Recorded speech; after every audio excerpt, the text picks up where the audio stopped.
ओम पितृगणाय विद्महे जगतधारिणे धीमहि तन्नो पितरो प्रचोदयात्। आज भाद्रपद मास की अमावस्या है और भाद्रपद मास की अमावस्या को भादों की अमावस्या, पिठौरी अमावस्या और कुशग्रहणी अमावस्या भी कहते हैं। आज की इस वीडियो में आप सुनेंगे अमावस माता की कथा। जो भी लोग अमावस्या का व्रत रखते हैं या अमावस्या की पूजा करते हैं, पितृ देवताओं की पूजा करते हैं, उन्हें आज के दिन अमावस माता की कथा भी जरूर सुननी चाहिए। अगर आप अमावस्या के दिन रहने वाले शुभ मुहूर्त जैसे कि अभिजीत और विजय मुहूर्त या ब्रह्म मुहूर्त के बारे में जानना चाहते हो या राहुकाल के समय के बारे में जानना चाहते हो तो उसकी वीडियो भी हमारे चैनल पर अलग से अपलोडेड है।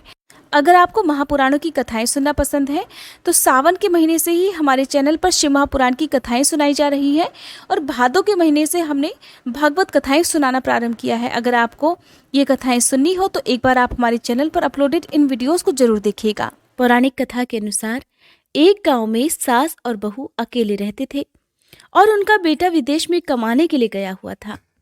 सास और बहू बहुत प्रेम से रहते थे। दोनों एक दूसरे की देखभाल भी करते थे। एक दिन बहू ने खाना नहीं खाया, तब सास बहू से पूछने लगी कि बेटा, आज तुमने खाना क्यों नहीं खाया? तब बहू कहने लगी, सासू माँ, आज मेरा अमावस माता का व्रत है, इसीलिए मैंने खाना नहीं खाया। तब सास ने कहा कि बहू, ये व्रत क्या होता है और इस व्रत को करने से क्या फल मिलता है, मुझे भी समझाओ। तब बहू कहने लगी कि सासू माँ, अमावस माता का व्रत करने से बहुत पुण्य मिलता है। घर में अन्न धन बना रहता है, सुख शांति बनी रहती है और अटल सुहाग मिलता है, पुत्र की प्राप्ति होती है।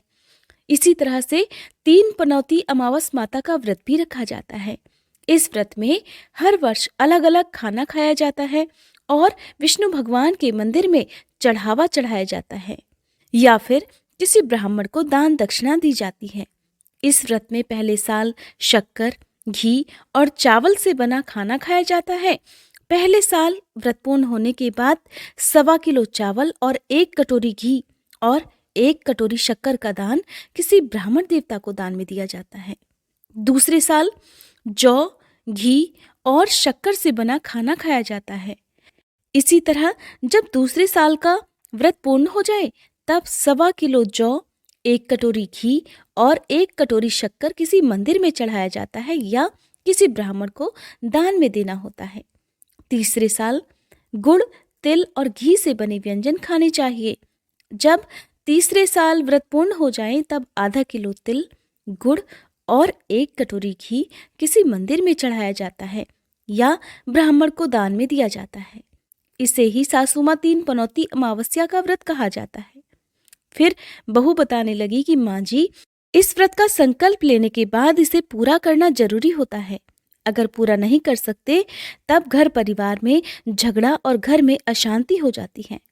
तब सासू माँ कहने लगी कि बहू, मेरी तो उम्र हो गई है, लेकिन तुम ये व्रत जरूर करना। और तब बहू ये व्रत करना प्रारंभ करती है। एक दिन बहू ने किसी के कहने पर गेहूं से बनी रोटी खा ली और अमावस माता इस बात से नाराज हो गई। जो सास और बहू कभी बहुत प्रेम से रहती थीं, अब उन दोनों में झगड़े होने लगे। सभी गांव वाले भी हैरान हो गए कि इनके घर में ये सब क्या हो रहा है। सास अपनी बहू को कहने लगी, जब से तुम हमारे घर में बहू बनकर आई हो तब से हमारे घर की लक्ष्मी चली गई है, तुम हमारे लिए बिल्कुल शुभ नहीं हो। तब बहू ने कहा कि माँ जी, आपके घर की लक्ष्मी चली गई है तो मुझे बताओ कि कहाँ मिलेगी, मैं लक्ष्मी को लेकर आऊंगी। तब सासू माँ कहने लगी कि बहू, लक्ष्मी तुम्हें समुद्र के बीच में भगवान विष्णु के पैर दबाते हुए मिलेंगी। तब बहू ये कहकर चली जाती है कि माँ जी, अब तो मैं लक्ष्मी जी को लेकर ही आऊंगी, नहीं तो मैं इस घर में पैर नहीं रखूंगी। ऐसा कहकर बहू लक्ष्मी की खोज में चली गई। जब बहू लक्ष्मी की खोज के लिए निकली तब उसे बीच रास्ते में गाय मिली। गाय बहू से पूछने लगी कि आप कहाँ जा रही हैं? तब बहू कहने लगी, हे गाय माता, मेरी सास कहती है कि मेरे आने से उनके घर में अन्न धन की कमी हो गई है और उनके घर की लक्ष्मी चली गई है, तो मैं लक्ष्मी को लेने जा रही हूँ।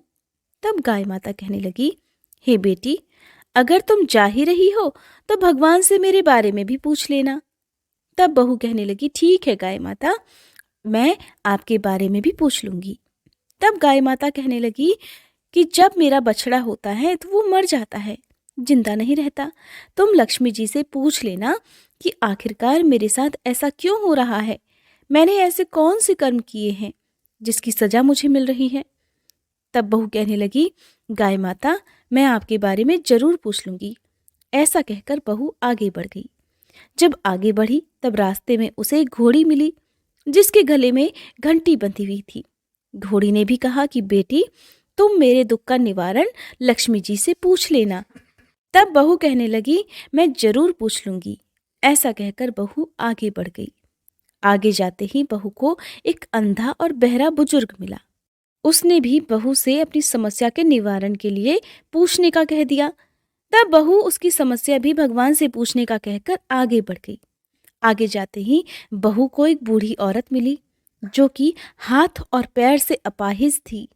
उसने भी बहू से कहा कि बेटी, जब तुम भगवान से मिलो तो उनसे पूछना कि आखिरकार मैं अपाहिज क्यों हुई, मैंने ऐसे कौन से कर्म किए थे। तब बहू उसकी समस्या पूछने के लिए तैयार हो गई और फिर आगे बढ़ गई। आगे जाते जाते बहू बहुत थक गई और एक आम के पेड़ के नीचे बैठ गई। आम का पेड़ बड़ा खुश होकर बहू से पूछने लगा कि बेटी, तुम कहाँ से आई हो और कहाँ जा रही हो। तब बहू कहने लगी कि वो लक्ष्मी जी को लेने जा रही है। तब पेड़ भी अपनी समस्या भगवान से पूछने के लिए कहने लगा कि मेरे पेड़ पर लगे हुए आम खट्टे ही क्यों होते हैं, इस बारे में बहू रानी भगवान से जरूर पूछ लेना। तब बहू पेड़ की समस्या लेकर आगे बढ़ गई। थोड़ी दूर जाने पर बहू को एक तलाई मिली। वो भी बहू से कहने लगी कि बहू, तुम भगवान से पूछना कि मेरी तलाई का पानी इतना मैला क्यों है, कोई भी यहाँ आकर पानी नहीं पीता। तब बहू कहने लगी, जरूर पूछ लूंगी। ऐसा कहकर बहू आगे बढ़ गई। बहुत दिन से जंगल में चलते चलते बहू थक गई थी। उसे भूख भी लगी थी, लेकिन खाने को कुछ नहीं मिला तो वो भूख और प्यास से बेचैन हो गई और जंगल में बेहोश हो गई। उसी समय भगवान श्री हरि और माता लक्ष्मी घूमते हुए उधर जा रहे थे। तब माता लक्ष्मी विष्णु भगवान से कहने लगी कि हे नाथ, ये तो आपकी बहुत बड़ी भक्त है, आप इसके दुख का निवारण कीजिए। तब भगवान श्री हरि कहते हैं कि इस संसार में तो बहुत से जीव दुखी हैं, सभी अपने अपने कर्मों का फल भोग रहे हैं, मैं किस किस के दुख का निवारण करूं। तब माता लक्ष्मी भगवान श्री हरि से विनती करने लगी, कहने लगी कि वो भूखी प्यासी है, अगर इसे ऐसे में जंगल में छोड़ दिया जाए तो जंगली जानवर उसे खा डालेंगे। माता लक्ष्मी की बात सुनकर भगवान श्री हरि एक साधु का वेश धारण कर बहू के पास गए और उसे होश में लेकर आए। बहू के होश में आते ही साधु वेश में भगवान उससे पूछने लगे कि वो यहाँ क्यों आई है और कहाँ जा रही है। तब बहू ने सारी बात बता दी। उसकी बात सुनकर भगवान श्री हरि और माता लक्ष्मी प्रकट हो गए। उनके साथ साथ प्रकट हुई अमावस माता भी। बहू ये सब देखकर उनके चरणों में गिरकर उन्हें प्रणाम करने लगी। तब अमावस माता बहू से कहने लगी कि बेटी, तूने मेरे व्रत को खंडित किया है, इसी की सजा तुझे मिली है, लेकिन अब मैं तुझे क्षमा करती हूँ। अब तुम घर को जाओ, तुम्हारा घर अन्न और धन से भर जाएगा, तुम्हारा घर सुंदर महल में बदल जाएगा और तुम्हारी सभी मनोकामनाएं भी पूर्ण हो जाएंगी। ये सब होने के पश्चात बहू ने रास्ते में जो जो भी मिला था उन सभी के दुखों का निवारण करने के लिए विनती की। तब भगवान श्री हरि कहने लगे कि गाय ने कभी अपना दूध किसी और को नहीं पिलाया, इस कारण उसके बछड़े जिंदा नहीं रहते। तुम उसका दूध पी लेना, फिर उसके बाद उसके बछड़े जिंदा रहने लगेंगे। और घोड़ी पिछले जन्म में आटा पीसने वाली महिला थी, वो किसी को आटा पीस कर नहीं देती थी, इसीलिए उसके गले में चक्की के पाट बंधे हुए हैं। तुम उसके पाट खोल देना, वो बिल्कुल ठीक हो जाएगी। और वो बुजुर्ग कभी भगवान के मंदिर नहीं गया, ना ही कभी उसने भगवान के भजन सुने, तुम उसे ले जाकर मंदिर में दर्शन करवा देना, इससे वो ठीक हो जाएगा। अपाहिज महिला, उसने कभी अपनी जवानी में दान पुण्य नहीं किया, उसकी ये सजा मिली है। तुम उससे कुछ भी दान करवा देना तो उसकी विकलांगता दूर हो जाएगी। और वो आम का पेड़, उसने तो कभी अपने पेड़ के आम किसी बच्चे को खाने नहीं दिए, इसी कारण उसके सभी आम खट्टे होते हैं। अब तुम उस पेड़ का आम खा लेना, फिर उसके बाद से उस पेड़ पर मीठे आम आने लगेंगे। और तलाई का पानी पिछले जन्म में देवरानी जिठानी थी, वो हमेशा आपस में झगड़ा करती रहती थीं, इसीलिए उसका पानी मैला है। तुम उसका पानी पी लेना तो वो तलाई शुद्ध हो जाएगी, फिर लोग वहां आकर पानी पीने लगेंगे।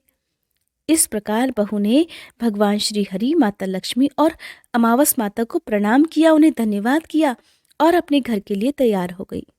रास्ते में उसे जो जो भी मिला उनकी सभी समस्या भगवान के कहे अनुसार वो दूर करती चली गई। सभी ने उसे भर भर कर आशीर्वाद दिया।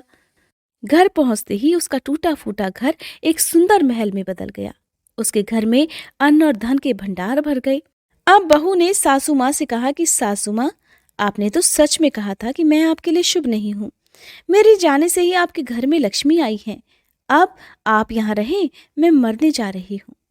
तब सास ने कहा, बेटी, ये सब तुम्हारे अमावस माता के व्रत करने का फल ही हमें मिला है। तुम यहीं पर रहो, अब तुम यहाँ से कहीं नहीं जाओगी। इस प्रकार सास और बहू खुशी खुशी रहने लगे।